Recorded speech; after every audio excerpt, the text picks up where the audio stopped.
নমস্কার বন্ধুরা, আবার একটা নতুন রেসিপি নিয়ে চলে এসেছি। নামটা দেখে মনে হয় চমকে গেলে। হ্যাঁ, আজকে করেছি ওটসের উপমা। কিভাবে কি করেছি চলো দেখে নেওয়া যাক। একদম হেলদি এবং টেস্টি তো বটেই। উপমা বলে কথা, তার মধ্যে হেলদি কেন, ওটস দেওয়া, প্রচুর সবজি তার মধ্যে।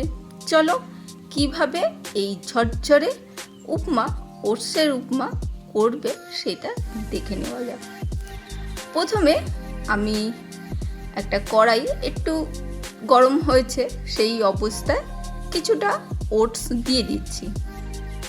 দিয়ে মানে বাড়িতে যে পরিমাণ লোক আছে বা প্রথমবার যদি করো তাহলে একটু কম করেই করো। টেস্টটা একবার করে নিও, তারপরে দেখবে সবাই বলবে যে করে খাও। সেই জন্য ওটসটাকে হালকা করে ভেজে নিচ্ছি। হালকা করে ভেজে নিলে কি হবে, ওটস মানে একটু জল দিলেই কেমন ভ্যাতে হয়ে যায়। সেই জন্যে একটু হালকা ভেজে নিলে এই কাঁচা ভাবটাও থাকবে না, আর একটু ঝরঝরেও হয়ে যাবে। আর যখন হালকা করে জল দেওয়া হবে তখন ঝুরঝুরে থাকবে। বেশ মানে 5 মিনিট মতন টাইম ধরে আমি ওটাকে ভেজে নিয়েছি। এরপরে কড়াইটাকে মুছে নিলাম। আর এখানে দেখতে পেলে বিউলির ডাল, এখানে কালো সর্ষে, এখানে একটু মটর ডাল, একটু কাজু, শুকনো লঙ্কা, এটা কাঁচা বাদাম নিয়ে নিয়েছি। প্রথমে সাদা তেল দিয়েই করছি, রান্নার তেল, মানে তোমরা যে তেল ব্যবহার করো সেই তেল দিয়ে করতে পারো। তেলটা ভালো করে কড়াইয়ের চারদিকে লাগিয়ে নিলাম। তারপরে কাঁচা বাদামগুলো দিয়ে সুন্দরভাবে কাঁচা বাদামগুলো ভেজে নিতে হবে। বেশ ভাজা হয়ে উঠবে, মানে 60% যখন হবে তখন কাজুগুলো দিয়ে দেবে। দিয়ে কাজু বাদামগুলোকে হালকা নাড়াচাড়া করে বাদামের সাথে দুটোই একসাথে ঠিকঠাক দেখবে যখন ভাজা হয়ে গেছে তুলে ফেলবে। কাজুগুলোকে মানে একটু হালকা বাদামি হবে সেই রকম অবস্থায় তুলবে। পুরো পরিষ্কার করে তুলে নিলাম। এরপরে ওই শুকনো লঙ্কা দিলাম দুটো আস্ত, আর একটা চিড়ে দিলাম, মানে টুকরো করে দিলাম। তারপরে বিউলির ডাল, তারপরে মটর ডাল ফোড়ন দিলাম। ডালগুলো অবশ্যই শুকনো ন্যাকড়া দিয়ে ভালো করে মুছে নেবে, পরিষ্কার করে।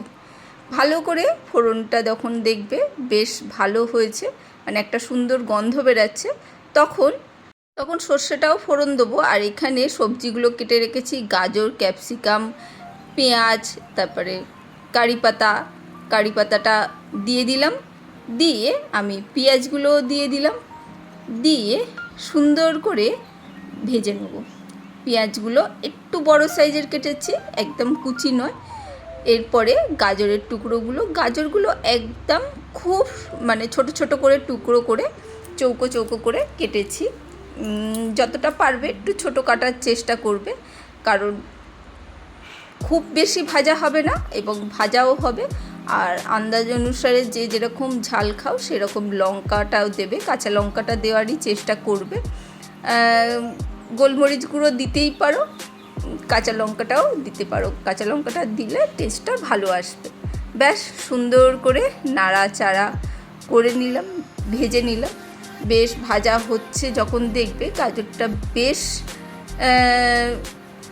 মানে 40% মতন কুকড হয়েছে, তখনই এর মধ্যে আমরা ওই ক্যাপসিকামের টুকরোগুলো দিয়ে দেবো। পুরোটা ভাজবো না, একটু কচকচে ভাব থাকবে, তাতে পেঁয়াজটাও কচকচে থাকবে, মানে সবজি ক্রাঞ্চিনেসটা রেখে দিতে হবে, সেটাকে পুরো ভেজে ফেললে হবে না।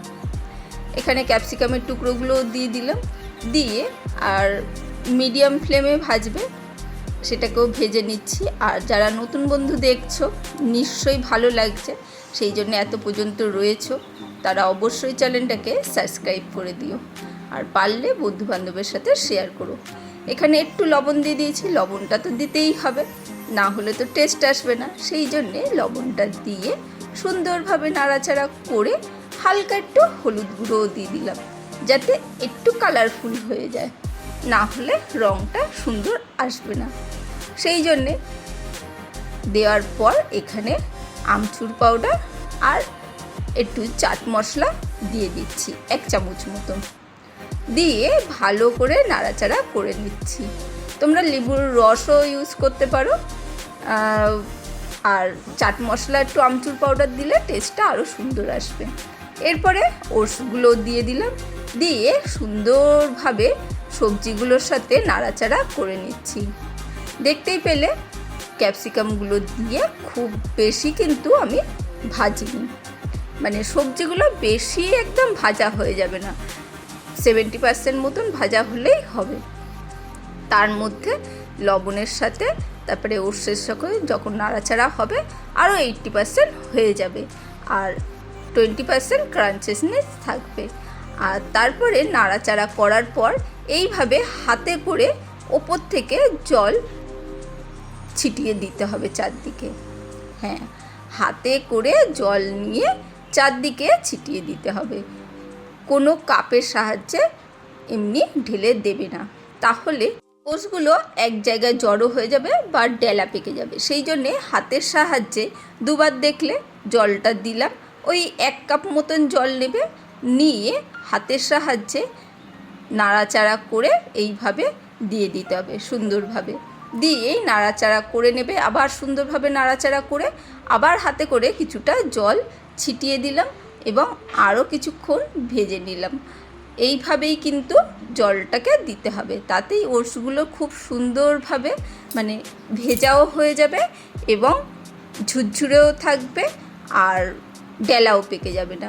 অবশ্যই এই ওটসের উপমা একবার ট্রাই করে দেখো, সকালের দিকে টিফিনে মনে হয় ভালো লাগবে। চলো, বেশ সুন্দর করে নাড়াচাড়া করে দেখে নেবে যে ওটসগুলো ঠিকঠাক হয়ে গেছে কুকড। সেই অবস্থায় নাড়াচাড়া করে লাস্টে নামানোর সময় আবার একটু কিছুটা চাট মশলা আর আমচুর পাউডার দিয়ে মিশিয়ে নেবে। তাতে কি হবে, সুন্দর একটা মানে খাওয়ার সময় টেস্টটা আসবে। ওই সময় তো দেয়াই হয়েছে সবজির ভেতর আর ওটসের ভেতর স্বাদটা চলে এসেছে, কিন্তু ওপর থেকে দিলে সেই স্বাদটা আরও সুন্দর আসবে। আর এই সময় লাস্টে একটু লেবুর রস এবং ধনেপাতা দিতেই পারো, আমার কাছে ছিল না তাই দিতে পারিনি, ভিডিওতে আসেনি। আর এখানে বাদামগুলো তো দিতে হবে, বাদামগুলো অবশ্য না দিলে তো হবে না, তাই বাদামগুলো দিয়েও সুন্দর করে নাড়াচাড়া করে নিচ্ছি। এই জল দেওয়ার যখন শেষ হয়ে যাবে তখন কিন্তু একদম লো ফ্লেম রেখে নাড়াচাড়া করবে, আর মিডিয়াম ফ্লেম রাখবে না, লো ফ্লেম রেখে নাড়াচাড়া করবে, তাহলে ওটসের উপমাটা দারুণ জমে যাবে। চলো, দেখতেই পেলে বাদামগুলো দেওয়া হয়ে গেছে। এরপরে এই যে চাট মশলা আর আমচুর পাউডার একটু একটু দিয়ে দিলাম, দিয়ে মিশিয়ে নিয়ে ব্যাস বাটি করে পরিবেশন করে নাও। দেখো সকালের জলখাবারটা কেমন হলো।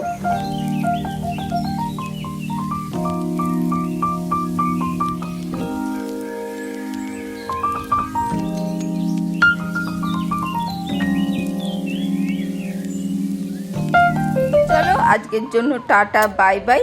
আবার দেখা হবে অন্য কোনো দিন অন্য কোনো ভিডিওতে।